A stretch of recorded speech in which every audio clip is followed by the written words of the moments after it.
Hello વિદ્યાર્થી મિત્રો, આજે એટલે કે 3 મે 2025 શનિવારના દિવસે આપણે ડેલી કરંટ અફેર્સ જોઈ રહ્યા છીએ.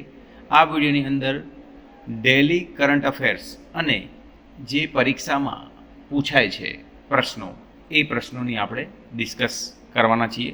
એ પ્રશ્નોના જવાબ આપણે જોવાના છીએ. તો શરૂ કરીએ આ વિડીયો.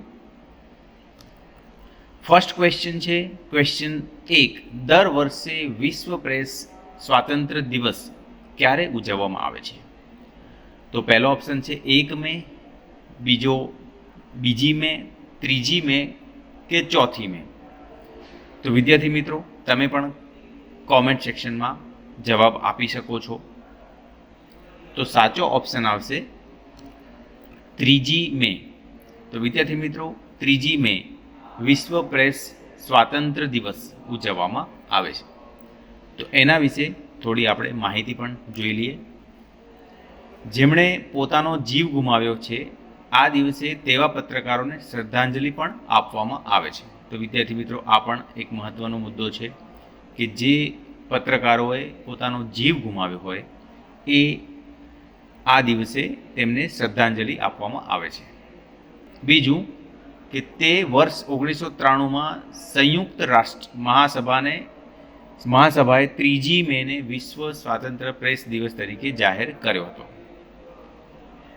આ ઘોષણા 1991માં યુનેસ્કોના 26મા સામાન્ય પરિષદ સત્રમાં કરવામાં આવેલી ભલામણ બાદ કરવામાં આવી હતી. અને મિત્રો, આ વર્ષની વર્લ્ડ પ્રેસ જે ફ્રીડમ ડે છે, એની થીમ છે પ્રેસ સ્વાતંત્રતા પર કૃત્રિમ બુદ્ધિમત્તાનો પ્રભાવ. તો આ હતી માહિતી વર્લ્ડ પ્રેસ ફ્રીડમ ડેની. હવે આપણે બીજો ક્વેશ્ચન, ગુજરાતમાં બીજું ગોલ્ડ એટીએમ કયા શહેરમાં ખુલ્લું મૂકવામાં આવ્યું છે? તો મિત્રો, અહીંયા પણ તમે કોમેન્ટ સેક્શનમાં આન્સર આપી શકો છો. શું આવશે વિદ્યાર્થી મિત્રો? સુરત, વડોદરા, ગાંધીનગર કે અમદાવાદ? તો વિદ્યાર્થી મિત્રો, સાચો જવાબ છે ગાંધીનગર. જી હા, ગુજરાતમાં બીજું ગોલ્ડ એટીએમ ગાંધીનગર ખાતે ખુલ્લું મૂકવામાં આવ્યું છે. તો તમને પ્રશ્ન એ થશે કે પ્રથમ ગોલ્ડ એટીએમ કયા શહેરમાં સ્થાપવામાં આવ્યું હતું? તો એનો જવાબ છે સુરતમાં. તો એના વિશે પણ સંપૂર્ણ માહિતી આપણે અહીંયા જોઈ શકીએ છીએ. તાજેતરમાં ગાંધીનગરમાં સેક્ટર 2માં બગીચા સામે ચારવેદ કોમ્પ્લેક્સમાં ગોલ્ડ એટીએમ ખુલ્લું મૂકવામાં આવ્યું છે, જેમાંથી 24 કલાકમાં ગમે ત્યારે સોનું અને ચાંદી ખરીદી શકાશે. ગાંધીનગર ઉત્તર વિધાનસભા બેઠકના ધારાસભ્ય રીટાબેન પટેલે ગોલ્ડ એટીએમનું ઉદ્ઘાટન કર્યું હતું. ગુજરાતમાં આ પ્રકારનું આ બીજું ગોલ્ડ એટીએમ છે. જેમ મેં વાત કરી, પ્રથમ સુરતમાં ગોલ્ડ એટીએમ શરૂ કરાયું હતું. આ એટીએમમાં એટીએમ કાર્ડ તેમજ અન્ય ડિજિટલ કાર્ડ કે યુપીઆઈ થકી આ ખરીદી કરી શકાશે. આ ગોલ્ડ એટીએમની મદદથી લોકો 1 ગ્રામથી લઈને 25 ગ્રામ સુધીના સોના ચાંદીના સિક્કાની ખરીદી કરી શકશે. તો આ હતી માહિતી. ક્વેશ્ચન 3. વિશ્વ બેંકના રિપોર્ટ અનુસાર ભારતમાં છેલ્લા 10 વર્ષમાં કેટલા કરોડથી વધુ લોકો અતિ ગરીબીમાંથી બહાર આવ્યા છે? તો એ ઓપ્શન છે 17 કરોડથી વધુ, બી 19 કરોડથી વધુ, 27 કરોડથી વધુ કે ડી ઓપ્શન 28 કરોડથી વધુ? તો સાચો ઓપ્શન છે 17 કરોડથી વધુ. અને એની પણ વધુ માહિતી તમારે અહીંથી આપણે વાંચી શકીએ છીએ, જોઈ શકીએ છીએ. વિશ્વ બેંકના spring 2025 property and equity report અનુસાર ભારતમાં છેલ્લા 10 વર્ષમાં 17 કરોડથી વધુ લોકો અતિ ગરીબીમાંથી સફળતાપૂર્વક બહાર આવ્યા છે. તો એના વિશેની અહીંયા સંપૂર્ણ માહિતી આપણને આપી છે. ક્વેશ્ચન 4. તાજેતરમાં કયા રાજ્યના પેન્શનરો માટે હયાતીની ખરાઈ સેવા હવે નિઃશુલ્ક ઘર આંગણે થશે? તો આ પણ એક મહત્વનો પ્રશ્ન છે, કરંટ અફેર્સમાં પૂછાઈ શકે એવો પ્રશ્ન છે.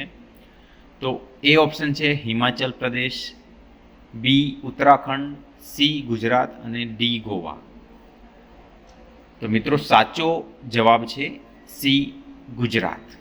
અને એના વિશે આપણે સંપૂર્ણ માહિતી જોઈએ. નાણામંત્રી શ્રી કનુભાઈ દેસાઈના માર્ગદર્શન હેઠળ ગુજરાત સરકારે ભારતીય ટપાલ વિભાગની India post payment bank IPPB સાથે સમજૂતી કરાર MOU કર્યો છે, જેના હેઠળ પેન્શનરોને નિઃશુલ્ક હયાતી ખરાઈની સેવા તેમના ઘર આંગણે ઉપલબ્ધ થશે.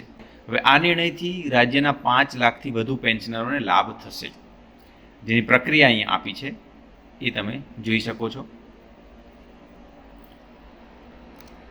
ક્વેશ્ચન 5. તાજેતરમાં કયા જિલ્લાને મુખ્યમંત્રીના હસ્તે 650 કરોડના 85 વિકાસ કાર્યોની ભેટ મળી? A. Dahod, B. Rajkot, C. Vadodara કે D. પંચમહાલ? તો સાચો ઓપ્શન આવશે D. પંચમહાલ. તો એની સંપૂર્ણ માહિતી આપણે અહીંયા જોઈ શકીએ છીએ. ગુજરાતના 65મા સ્થાપના દિવસની રાજ્યકક્ષાની ઉજવણી નિમિત્તે મુખ્યમંત્રીના હસ્તે પંચમહાલ જિલ્લાને 650 કરોડના 85 વિકાસ કાર્યોની ભેટ મળી, જેમાં પંચામૃત ડેરી ખાતે UHD દૂધ બનાવટના પ્રોસેસિંગ પ્લાન્ટનું ખાતમુહૂર્ત તેમજ ગૌ સોર્ટેડ સિમેન્ટ ટેકનોલોજીના મશીનનું વર્ચ્યુઅલ ઉદ્ઘાટન કરવામાં આવ્યું. આ ઉપરાંત હાલોલમાં લિથિયમ આયન બેટરી રિસાયકલ પ્લાન્ટનું પણ ઉદ્ઘાટન કર્યું છે. તો મુખ્યમંત્રીએ ગોધરા ખાતે 5.05 કરોડના ખર્ચે નિર્માણ થયેલી નવનિર્મિત IG ઓફિસનું રિબિન કાપીને ઉદ્ઘાટન કર્યું હતું. તો આ બધી માહિતી છે. ક્વેશ્ચન 6. ભારતના ત્રીજા રાષ્ટ્રપતિ ડૉક્ટર ઝાકિર હુસેનને 1963માં ખાલી જગ્યા એનાયત કરવામાં આવ્યો હતો. તો કયો એવોર્ડ એનાયત કરવામાં આવ્યો હતો? ભારત રત્ન, પદ્મશ્રી, પદ્મ વિભૂષણ કે પદ્મભૂષણ? તો સાચો ઓપ્શન આવશે ભારત રત્ન. જી હા, ડૉક્ટર ઝાકિર હુસેનને 1963માં ભારત રત્ન એનાયત કરવામાં આવ્યો હતો, ત્રીજા રાષ્ટ્રપતિ તરીકે.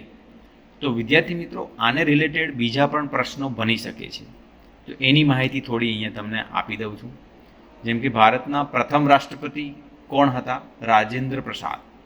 બીજા રાષ્ટ્રપતિ રાધાકૃષ્ણન સર્વપલ્લી અને ત્રીજા રાષ્ટ્રપતિ ઝાકિર હુસેન. તો આ પ્રશ્નને રિલેટેડ બીજી માહિતી છે જે પરીક્ષામાં પૂછાઈ શકે છે, કારણ કે અહીંયા પ્રશ્ન રાષ્ટ્રપતિ અને એને રિલેટેડ હતો એટલા માટે. આમાં પણ એક રિલેટેડ માહિતી આવી રીતના પૂછાઈ શકે. ભારતના પ્રથમ મુસ્લિમ રાષ્ટ્રપતિ તો ઝાકિર હુસેન, ડૉક્ટર ઝાકિર હુસેન. સૌથી યુવા રાષ્ટ્રપતિ નીલમ સંજીવા રેડ્ડી અને સૌથી વૃદ્ધ રાષ્ટ્રપતિ KR નારાયણ. તો આ પણ માહિતી એવી છે જે પરીક્ષામાં પૂછાઈ શકે છે. હવે કરંટ અફેર્સને લગતી બીજી માહિતી જોઈએ તો ગાંધી આશ્રમ વિકાસ પ્રોજેક્ટના નવા ચેરમેન તરીકે IAS ડૉક્ટર IP ગૌતમની વરણી કરવામાં આવી. એમના વિશેની માહિતી પણ અહીંયા તમે જોઈ શકો છો. અમદાવાદમાં આવેલા સાબરમતી આશ્રમ રાષ્ટ્રપિતા મહાત્મા ગાંધીના પ્રતિષ્ઠિત નિવાસસ્થાનનો પુનર્વિકાસ હાલમાં 1200 કરોડના અંદાજિત પ્રોજેક્ટ ખર્ચ સાથે ચાલી રહ્યો છે.